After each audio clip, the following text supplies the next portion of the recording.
शहरों में पहुंचता हूँ जहाँ आप लोग हैं भी। मेरी बेसिक एजुकेशन जो डबरा में हुई थी, तो जब मेरे फादर डॉक्टर हैं और मैं मूलतः बहुत जिला भंड का रहने वाला हूँ,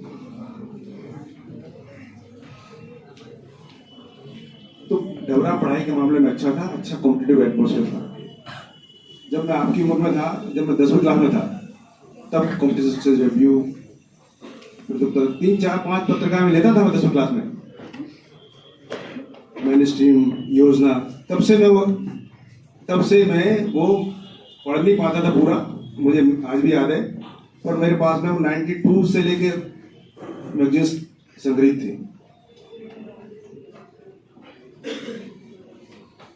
तो इंजीनियरिंग करने के बाद में पहले मुझे ऐसा लगता था कि पहले जॉब सिक्योरिटी होना चाहिए। इंजीनियरिंग की मैंने, इंजीनियरिंग करने के बाद खुद पढ़ाने लगा। फिर मैं तब कुछ दिन तक पीएससी को एग्जाम नहीं निकला था। फिर मैं एक एग्जाम निकला, 2003 की बात होगी। तो मुझे कुछ नहीं आता था उसमें कि क्या पीएससी की प्रिपरेशन क्या है। मालूम था कि मुझे करना है, पर मुझे उसके बेसिक्स पता नहीं थे। मेरी आवाज समझ आ रही ना? मेरी बात भी समझ आ रही है? तो मैं ढूंढता मैं जालम IAS पीएससी पे पहुंच गया। ठीक, मैं खुद पढ़ाया करता था। मैं एक इंजीनियरिंग कॉलेज में खुद पढ़ाया करता था। मैं पढ़ाता कैसा था? मैं ऐसा पढ़ाता था कि जैसे जो सब्जेक्ट है, इंजीनियरिंग के सबसे टफेस्ट सब्जेक्ट पढ़ाता था मैं। एक बार क्या हुआ कि मैं ट्यूशन नहीं पढ़ाया करता था। एक बार एक टीचर आए दूसरे जगह से, तो मेरा ही जो सब्जेक्ट पढ़ाता था वो ट्यूशन पढ़ाने लगे। तो फिर मुझे मजबूरी में मैंने कहा आज मैं भी पढ़ाता हूँ। वो 1000 रुपये लेते थे, मैंने 1500 रुपये लिए। ठीक है, तब भी मेरी क्लास में सारे बच्चे थे, सारे जो वहां पढ़ने आ रहे थे वो 1500 मेरे पास आ गए। फिर मुझे लगा यार इससे क्या है कि स्टूडेंट्स में क्या है, मैसेज मुझे लगा कि सर के यहाँ बच्चे जा रहे हैं, सर उनको अच्छे नंबर देंगे प्रैक्टिकल में। तो मैंने उससे उस सेशन के वक्त क्या है राष्ट्रपति, क्या है मतलब इसके क्या अधिकार हैं, क्या शक्तियां हैं, जो हम पढ़ते हैं ना इसमें आगे क्या क्या कर सकते हैं। ये अक्टूबर का समय होगा मुझे लगता है, अक्टूबर 2004 होगा शायद, 4 की बात। और फरवरी 8 को एग्जाम था, और अक्टूबर में सर के पास आया था। सुन लीजिए, तो मेरे पास समय इतना नहीं था। हम लोग कहते हैं ना 1 साल की प्रिपरेशन। मैं कब आया हूँ? अक्टूबर में आया हूँ, फरवरी में मेरा एग्जाम है। आया, मैंने सर से मिला। सर से मिलने के बाद में मैंने 2 बैच ज्वाइन किए, एक GS का और लोक प्रशासन का। चूंकि मैं इंजीनियरिंग का विद्यार्थी था तो मुझे लोक प्रशासन के बारे में कुछ नहीं आता था। मेरे पास समय कम था और मैं कॉलेज में पढ़ाने जाता था। तो मैंने क्या किया, मैंने सुबह एक GS का और बैच था, शाम को वो था पब्लिक एडमिनिस्ट्रेशन का। तो GS तो चल ही रहा था, MP का GS चल रहा था। तो मेरा कोर्स जल्दी कवर हो जाए तो मैंने एक साथ 2 बैच चलते थे, तो पब्लिक एडमिनिस्ट्रेशन की मैंने 2 बैच एक साथ ज्वाइन कर लिए। सुन रहे मेरी बात? कि शाम वाले में जो कुछ चल रहा था, सुबह वाले में कुछ चल रहा था। मेरा जल्दी से कवर हो जाए तो मैंने 2 बैच ज्वाइन कर ली। और मैं पढ़ाने भी जाता था और खुद भी पढ़ता था। और यकीन मानेंगे, जब मैं कोचिंग में आता था ना, तो इस तरह बैठे हुए हैं सामने, तो सबसे पहले प्रश्न मुझसे पूछा जाता था। और जो क्लास में किसी को नहीं आता था वो भी मुझसे ही पूछा जाता था। सुन रहे मेरी बात? जैसे ही मैं कोचिंग में, कुबेर जी आप बताइए, ठीक है? तो ये क्या कहना चाह रहा हूं मैं, आपको मेहनत करनी होगी, आपको सिंसियर एफर्ट करना होगा। अभी मैं देख रहा था, जैसे सर भी बोल रहे थे, सेंगर सर, तो कुछ बच्चे पीछे चीख चिल्ला की आवाज कर रहे थे। कहीं नहीं पहुंचोगे, ठीक है? यही रहना है। अगर आप तैयारी में नाकाम रहते हैं तो आप नाकामी की तैयारी ही कर रहे हैं। मेरी बात सुन रहे हैं कि नहीं? तैयारी में नाकाम रहना नाकामी की तैयारी करने जैसा ही है। तो सफलता का रास्ता बिल्कुल सीधा जाता है। इधर नहीं देख सकते आप, इधर नहीं देख सकते। आपको सिर्फ अर्जुन की तरह क्या, बस न पेड़ पत्ते फूल कुछ नहीं, सिर्फ आंख, मतलब आंख।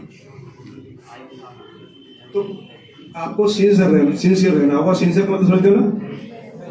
आपको ईमानदार रहना होगा अपने प्रयासों में, अपने प्रति, अपने माँ बाप के प्रति।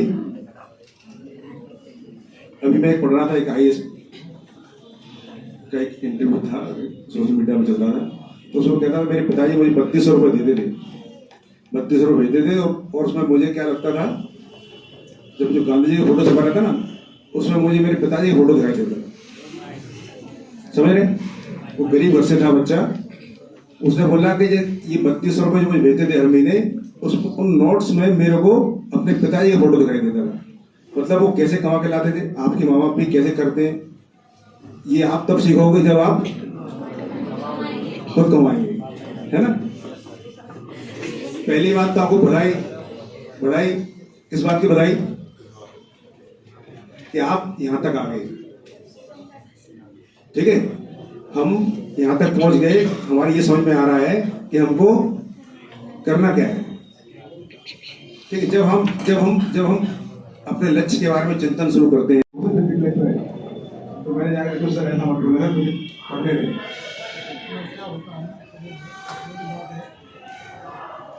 कि वो एक कहावत है ना बेटा कि होनहार विद्वान की हो चीज नहीं बात। देखो बेटे, सबसे इम्पोर्टेंट चीज क्या है कि जो लोग होनहार होते हैं, और देखिए इतना लंबा कहता हूँ कि ये IAS या IPS भी होते हैं, क्योंकि इनकी जो मेहनत, जो डिवोशन आज मैं जो बच्चों में देखता हूँ जो UPSC तैयारी करते हैं, उनसे कई गुना ज्यादा उस समय था। तो एक बेटे क्या होता है कि टीचर्स को सारी चीजें पता रहती हैं, इतने ब्रिलियंट स्टूडेंट थे, इतना बढ़िया पढ़ते थे कि सिलेक्शन तो था ही। अगर IAS देते तो 101% ये बेटे IPS होते, कोई दो राय नहीं है। लेकिन उस समय बेटा क्या है कि PSC इतनी बड़ी चीज हुआ करती थी कि यहाँ से PSC के सिलेक्शन तो छोड़ो, बच्चे ही नहीं मिलते थे। एक समय बेटे वो था, कोई बच्चे तैयारी कर पाते थे PSC के, लोगों की हिम्मत ही नहीं होती थी PSC की तैयारी करने की। आज तो कोचिंगें फुल हैं, आज तो 1000 बच्चा मेरे अंडर में डेली आता है यहाँ तैयारी करने, वो एक अलग चीज है बेटे। तो उस समय के समय में जो अवेयरनेस थी, उस हिसाब से इनकी मेहनत बहुत ज्यादा थी। और इसलिए मैं पहले ही कई बार बोलता था क्लास में, मैंने कहा कुबेरी तुम्हारा सिलेक्शन श्योर है, अगर इतना अच्छा लिखते हो, ऐसा लिखाओगे तो टॉपर, कहीं नहीं गए। तो बहुत अच्छी मेहनत की। और देखिए मैं तब भी कहता हूँ, आज भी कहता हूँ कि अगर बच्चे अगर सभी को मिले, ऐसे स्टूडेंट मिले, तो मैं मानता हूं कि क्लास तो क्या, सिटी तो क्या, कहीं का भी जो रिजल्ट का रेशियो है ना, वो 100% ही होगा बेटा। एक भी बच्चा उसमें, आज बच्चों को सिंसियरिटी बताना पड़ती है। आज मैं क्लास के अंदर बच्चों से कहता हूं, आज भी, अभी 1-2 दिन पहले 2-3 बच्चों की मैंने पिटाई भी लगाई क्लास में, क्योंकि क्लास में सिंसियर नहीं। आप सोचिए, आप अपना भविष्य बनाने आ रहे हैं, आपको पता होना चाहिए कि 2 वक्त की रोटी इतना आसान नहीं है। आज आप अपने माता पिता से पूछिए कि कितनी मेहनत होती है, उसके बाद भी आप कहते हैं कि आपने हमें क्या दिया। तो एक सबसे बड़ी बात यह है कि आप उनसे तो कहते हैं कि हमें क्या दिया, ये तो एक आपने सामान्य जीवन दे दिया, लेकिन सबसे पहले हमने कभी ये सोचा है कि हम क्या बो रहे हैं? क्योंकि आज जो आप बोएंगे वही तो कल काटेंगे। अब इन्होंने बेटे इतना अच्छा मेहनत करके, ये बिल्कुल देखिए, पहले इंजीनियरिंग में आए, वहां इतनी मेहनत की। MITS आप समझते हैं सबसे अच्छा कॉलेज है, और MITS से बहुत सारे बच्चे, आज लक्ष्मी नारायण गर्ग MITS से ही यहाँ पन्ना का लड़का आकर के पढ़ा और कोचिंग ली, और अभी PSC 9th रैंक प्राप्त की। उनका फोटो आपने देखा होगा बेटे। MITS में दीपाली चंदोरिया पीछे को मिठाई खिलाते फोटो है। आजकल SDOP बामोर है, ये भी MITS की स्टूडेंट थी, और 20 साल की एज में इस बच्ची ने जो है फॉर्म डाला। 21 साल में तो इसका सिलेक्शन हो गया था, क्योंकि उस समय DYSP की मिनिमम एज 20 साल हुआ करती थी।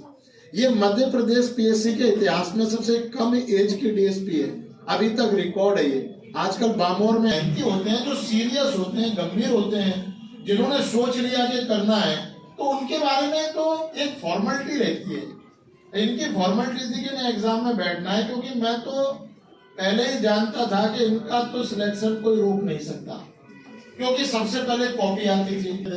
जो कोई जवाब नहीं दे पाता था वो ये नहीं देते थे, बोलते ब्रिलियंट स्टूडेंट थे। तो बेटे क्या होता है कि इतना तो समझ कि बहुत गंभीर बेटे अपने कैरियर के प्रति। अब जो बच्चे में सारी क्वालिटी है एक सक्सेस होने के लिए चाहिए, उससे ज्यादा क्वालिटी दे तो सक्सेस तो बेटे मिलनी। वो तो प्रयास पीएससी तक किया तो पीएससी में टॉप रैंकिंग है। प्रयास अगर आईएएस में यूपीएससी में करते उस समय उतनी अवेयरनेस नहीं थी, और दूसरा ये कि एक समय भी हो गया था बेटे। तो 101% दुनिया में कोई भी, लेकिन समय बेटे एक ऐसी चीज है वो व्यक्ति से सब कुछ सूद समेत वसूलता है।